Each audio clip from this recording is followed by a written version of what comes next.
Linha de Frente, com Ana Paula Favalli e Fábio Batista. De volta aqui com o nosso Linha de Frente, sempre com oferecimento da PEC, o apoio cultural da Ibrachina. E você participando aqui com a gente pelo nosso WhatsApp, que é o 983345777, porque o mundo ouve a capital. Thomas, a gente vai conversar agora sobre higiene e segurança alimentar.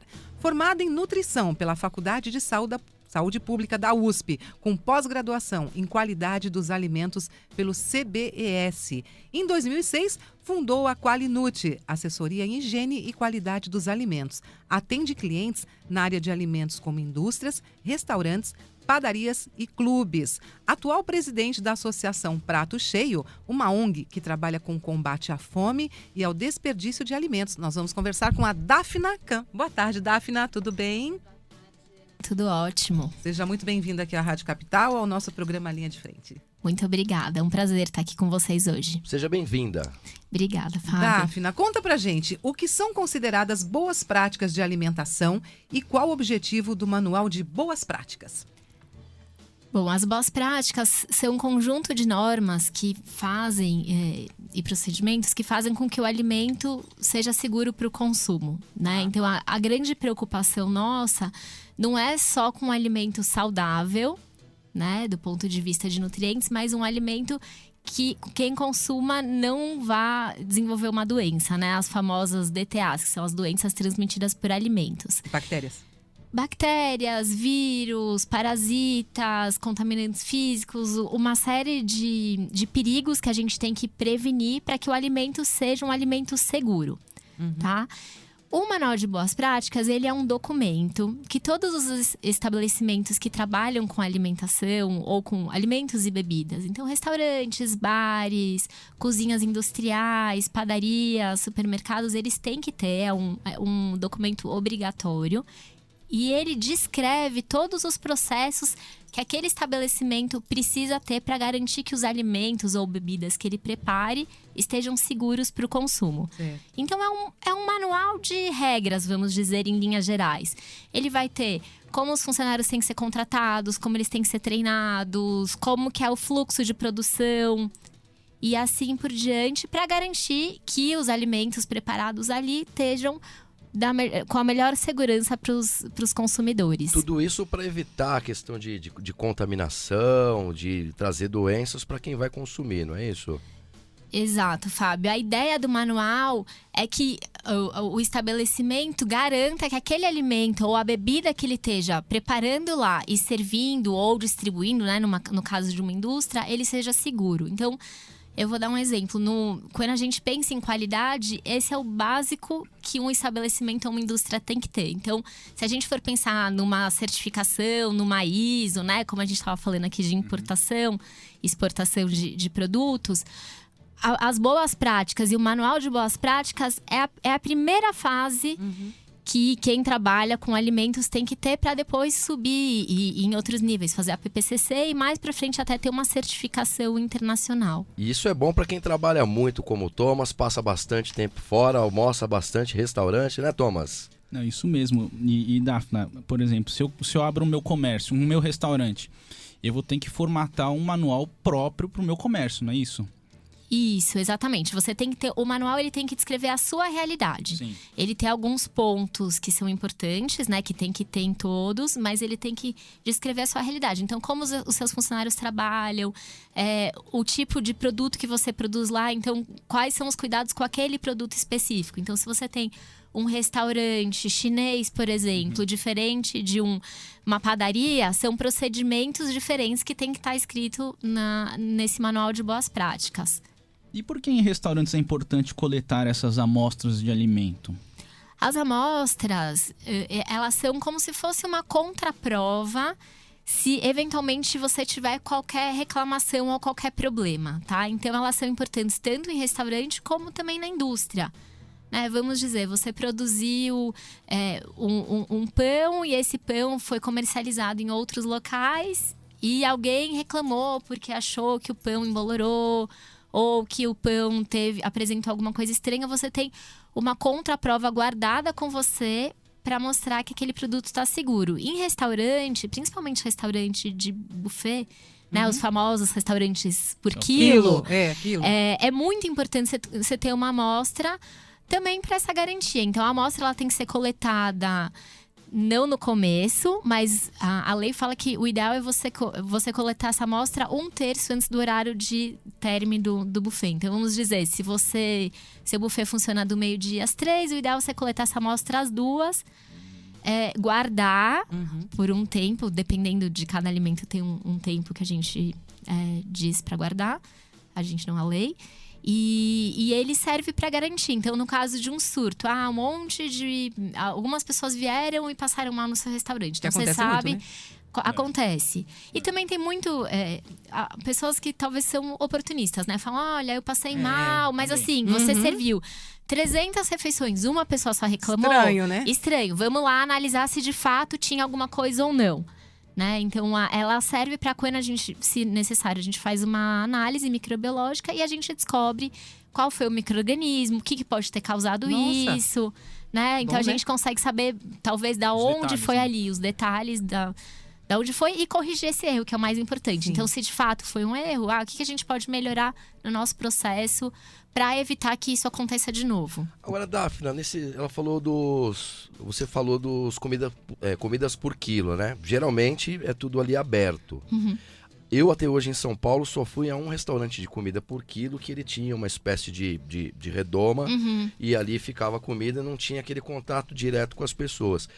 Isso pode trazer também uma contaminação para o alimento? Pode, Fábio. É muito comum, né? O que a vigilância pede? Para que todos os restaurantes que tenham comida por quilo tem alguns cuidados que têm que ser tomados. O primeiro tem que ter um vidro em cima e tem esse vidro que é como se fosse uma quina arredondada que muitos falam que é para proteger das pessoas que estão falando em cima. Também. Para eventualmente não cair, né? Um pouco de saliva no alimento. Então, assim, o ideal é que seja protegido, tenha essa quina.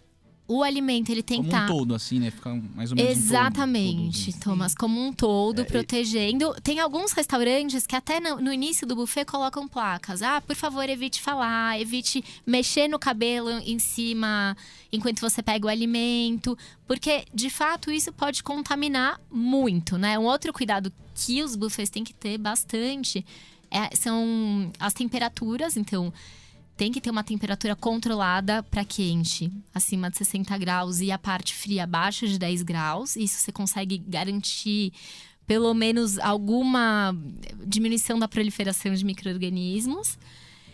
Mas, de fato, é um grande risco, né? Tem que ter o bom senso dos consumidores também para não falar, não mexer no cabelo, não mexer no celular, porque isso sim pode causar alguma contaminação. Sabe que lá no Guarujá, Thomas, tem uma sorveteria em frente ao meu prédio, eles dão aqueles elastiquinhos pra gente prender o cabelo. Que você pega lá por quilo, né, o sorvete. Aí eles dão lá os elásticos pra gente prender, não pode ir lá pegar com o cabelo solto. Tá certo. Tá certo. Bom, Thomas, eu desse jeito aí, só de ouvir tudo isso, não vou mais comer churrasquinho grego. Ô, Dafna, o que é contaminação cruzada?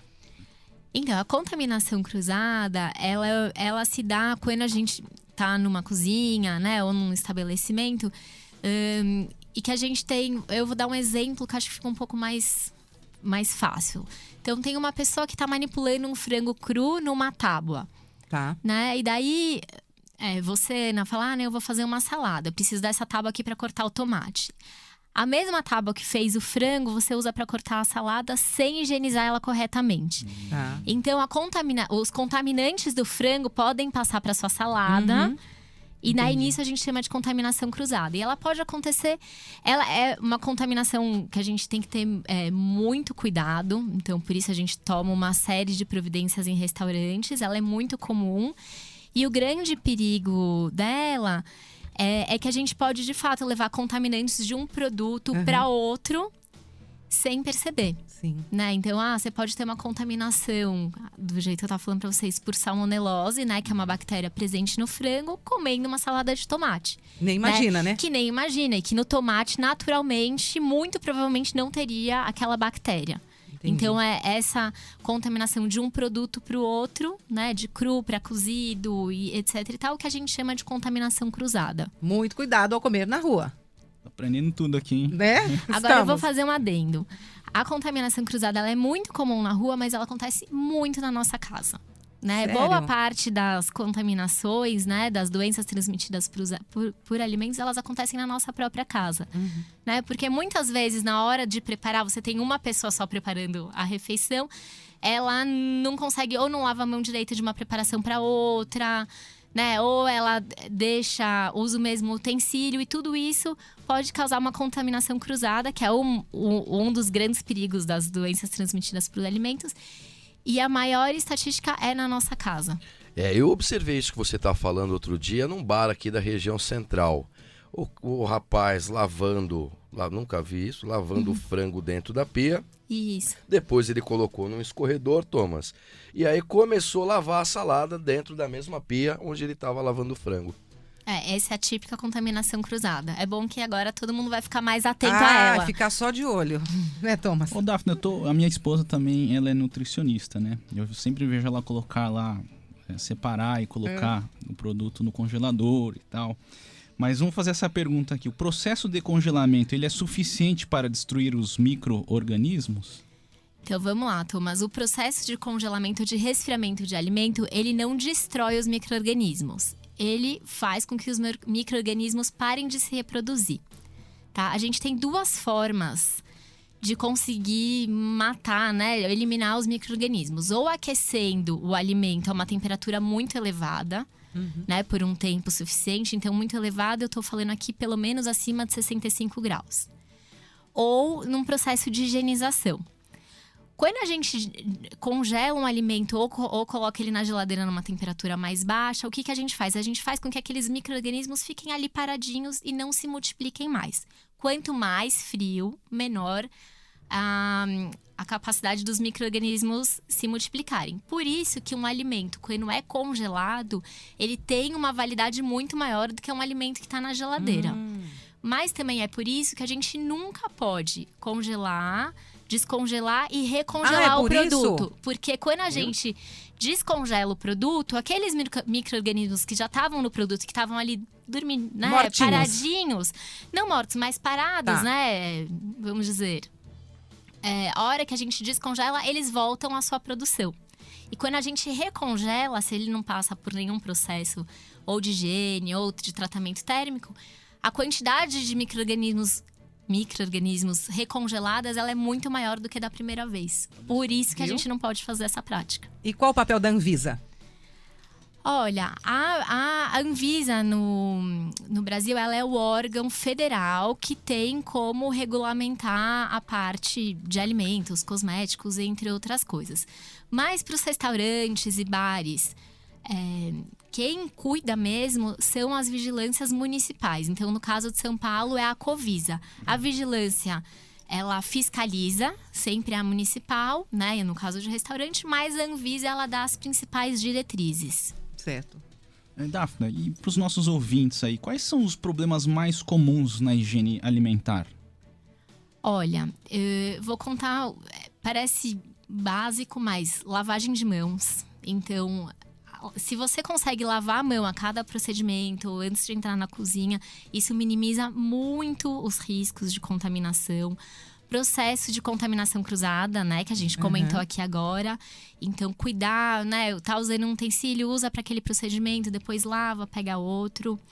A parte de congelamento, então tem muita gente que descongela, né, frango, carne, fora de temperatura controlada, geladeira. Isso também é um grande fator. E muito tempo de exposição. O brasileiro adora preparar a refeição e deixar ali no fogão. Né? Então, assim, esse também é um grande problema.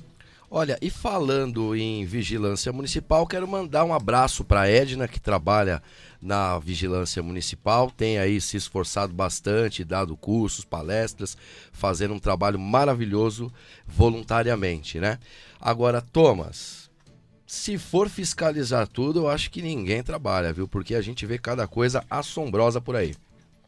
Sim. Você ri, né, Thomas? Olha, eu conheço a Edna, ela é excelente. Você conhece a Edna? Conheço. Beijo pra Edna, minha querida amiga. Daphne, como é que o empresário aí no ramo gastronômico, como é que ele pode garantir a higiene alimentar, principalmente quando ele vai comercializar os alimentos? Olha, É importante ele ter um profissional capacitado, que treine a equipe dele, que implante os processos de qualidade, né, as planilhas de controle, e que esse trabalho seja feito de maneira sistêmica, né? A qualidade é uma constante e ela tem que estar no dia a dia da empresa. Então, ele tem que garantir as boas práticas implantando tudo isso. Tá certo. Entendeu tudo, né, Thomas? Apesar que você entende, porque tem a Ana, né, do seu lado, que você sabe tudo, né? Rafa, entendeu? Fê, entendeu? O Fê tá até triste, né? Porque gosta de comer no quilo, né?